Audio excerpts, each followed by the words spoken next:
Hi, everybody. We're privileged to be here today with Dr. Richard Bandler, co-creator of neurolinguistic programming and one of the great thinkers in history that I've had the privilege to know.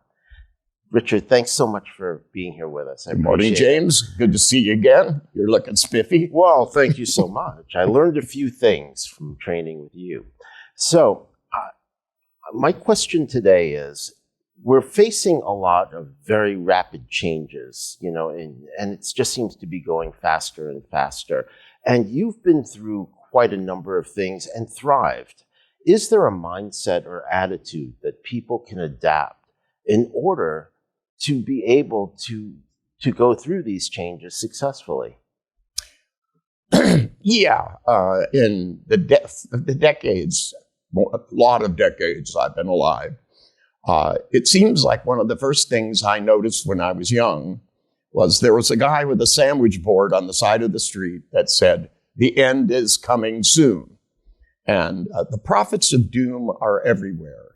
People thought the world would end when Trump got elected. People thought the world was going to end when Obama got elected. People thought the world was going to end when Margaret Thatcher got elected. I hear this, I grew up where we practiced what we were going to do during atomic war. We were sure the Russians were going to blow us up and we were going to blow the Russians up. And now the biggest McDonald's in the world is in Moscow. And, the world keeps changing. There was the Berlin Wall, which would never come down, and now it's down. And, the good guys turn into the bad guys, and now the Japanese are our friends when they were our enemies. And who knows, a couple decades from now, we'll all be taking vacations in North Korea. If you don't believe the prophets of doom, because they're talking about the way the world looks now, and if you anticipate the future as doom, then you take away your opportunities, right? See, if the world ends, we all don't have to worry about it. It'll be over. But my attitude was, I'm going to assume that things are going to go well, and then I'm going to find out the best way to make that happen. Whether I'm dealing with an individual, I'm dealing with a job application.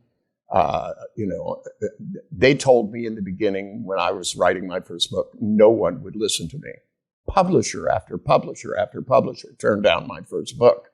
One of them had a very famous guy who said the reason nobody would listen to me was because I didn't understand Gregory Bateson. So I got Gregory Bateson to write the introduction to the book. Because when he read it, he went, well, this makes sense.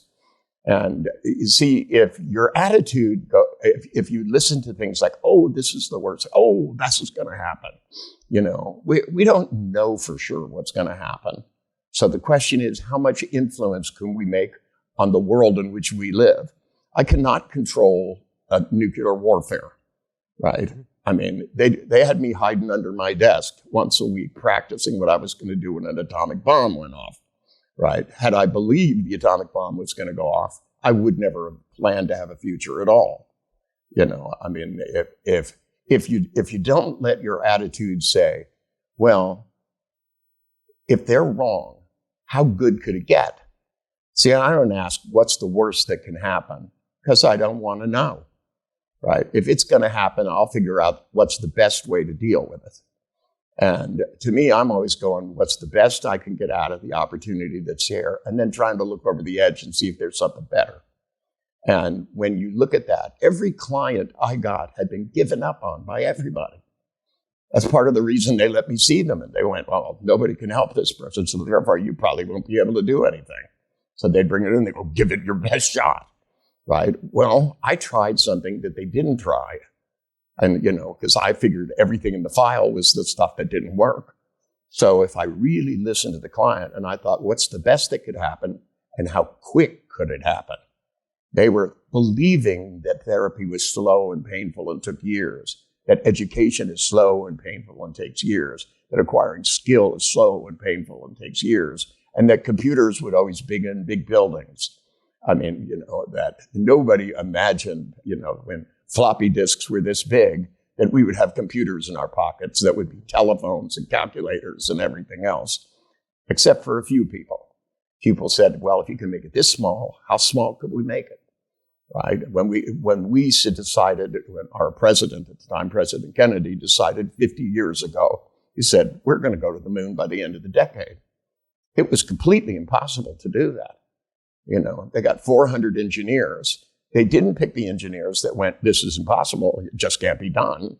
They picked the ones that said, well, if we were going to do it, we would have to do that. And I don't know how to do that. So we'll get another engineer that knows some of it and another one. And piece by piece, they put together this very complicated thing. And when you look at the computing power they had in those days compared to now, getting to the moon should be a lot easier this time. We have materials. We had to solve heat problems, but they looked at problems as exactly what they are, the next step. And if you look at problems in terms of how they're going to stop you or what's the worst that can happen, and you look for catastrophic outcomes, your imagination creates the feelings that dampen your enthusiasm for life, right? And, everything from a couple that fights, they should stop and go, we're going to have this fight over and over and over again if we don't find a way to stop it before it starts. What do we need to create so that we end up kissing instead of tearing each other's head off, right? People have tried code words and things, but they haven't tried making happier feelings when they see each other than the bad feelings that come up from the past. We need to learn to get over the past. The best thing about it is that it's over. History tells us what happened, right? And people say history repeats itself. Not so much. Stupidity repeats itself. History is always a little different. And stupidity repeats itself if we don't learn to think of things in new ways. Terrific. And I know you have a new book about becoming smarter. How would you recommend people maintain the mindset in order to continue to be, to evolve, to become smarter? Especially, a lot of people feel like they're getting beaten down all the time. They watch the news and, they make bad feelings. Yeah, nice thing about it, the TV, is it has an off button. It has a channel changer. Mm-hmm. So does your brain.